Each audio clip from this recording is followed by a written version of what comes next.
อใจในห้างหน่อยหนึ่ง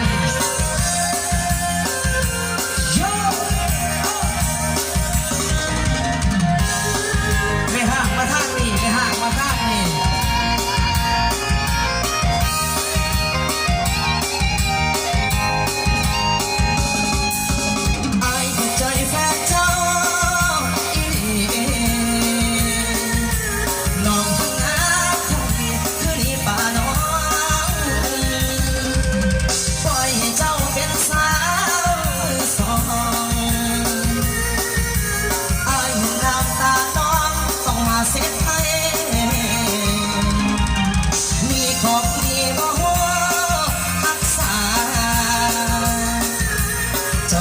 ถึงคือฟ้า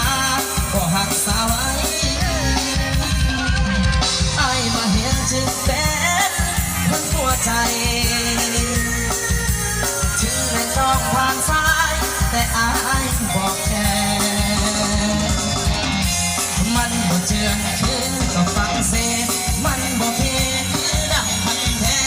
ไอ้สิเอาเสียให้กินมาเรื่องอยู่ที่ว่าเข้าใจกันมาสักใจความฝันให้มันห่างมีต่อไปนี้มีใครและเจ้าเรื่องแฟนเก่าอย่าเอาใส่ใจอายขอบอกเป็นคำสุดท้าย